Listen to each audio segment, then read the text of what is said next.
family dinner. Nandito kami ngayon sa Crisostomo, one of my favorite restaurants. And every week naman talaga, we make it a point na, actually twice a week. Twice a week kami ng family ko, kumakain talaga kami sa labas, nagbabonding kami. My mom and my dad, that's Rafi and Apples, the owner of Pink Peony. This is Edrigo. Edrigo, say hi. Say hi. Say hi. Nahiya sa camera. Anyway, sige, kakain muna kami. Hinintay lang namin yung husband ko.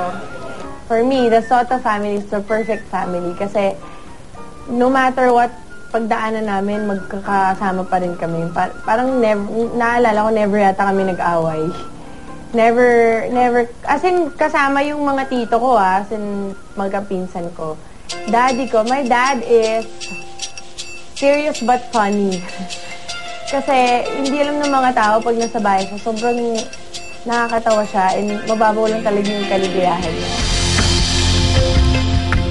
Mommy ko naman is the most loving and sweet person I know. Kasi, mommy ko's been super dedicated to our family.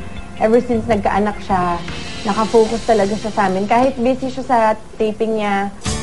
Sino ka mukha ko? Siyempre, Daddy. Hindi ko kamukha yung mommy ko eh. Puti eh. Daddy's girl ako, pero buntot ako ng mommy ko.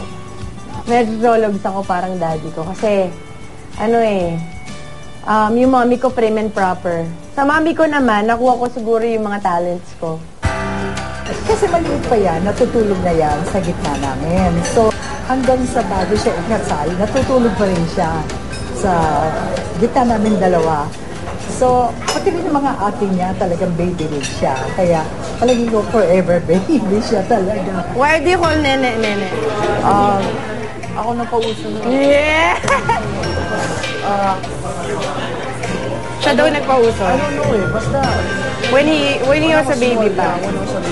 Nene yung tawag nila sa akin kasi galing kasi yun kay Juan Mig. Kasi tawag niya sa akin Nene dahil parang masyado daw akong manang. Tapos kahit na nag-artista na ako, parang dati kasi niya ako mag-short. Who's your favorite tita? Tita? Mimi si Lola. Who's your favorite? Tata. Ay! How about you? He said, Nene. What do you like most about Nene? Car. Car? My car? He likes my car. What do you like most about Nene? She talks to me a lot. I talk to you a lot. Oh no, booking. What else? She's a cool on. Yay! Did you hear that? I'm the cool aunt.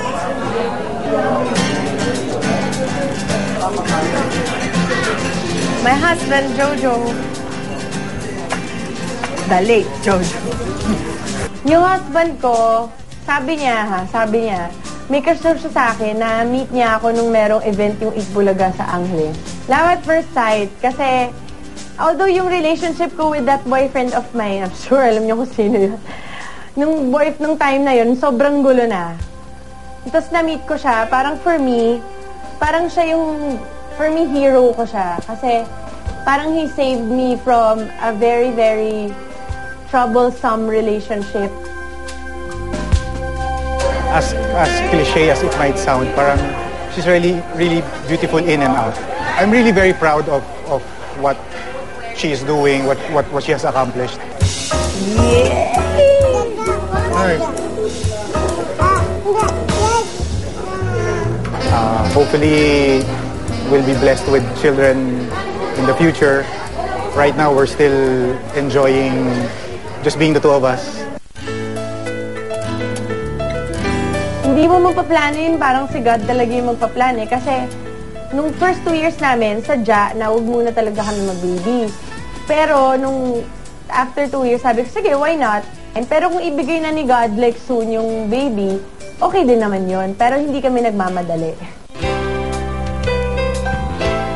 Yes, idol ko sila kasi kahit anong bagyo, kahit ilang bagyo, kahit gano'ng karaming problema, they're still together. So, gusto ko talaga maging ganun din kami ng husband ko kasi si mommy and daddy, they put God in the center of their relationship.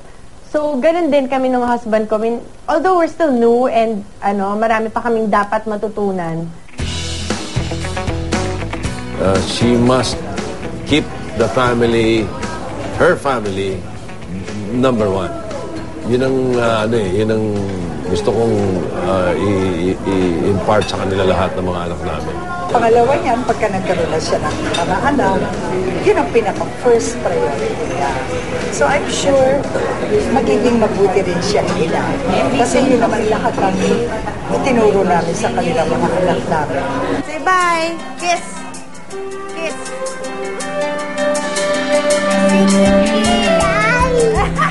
Bye! Love you! Love you!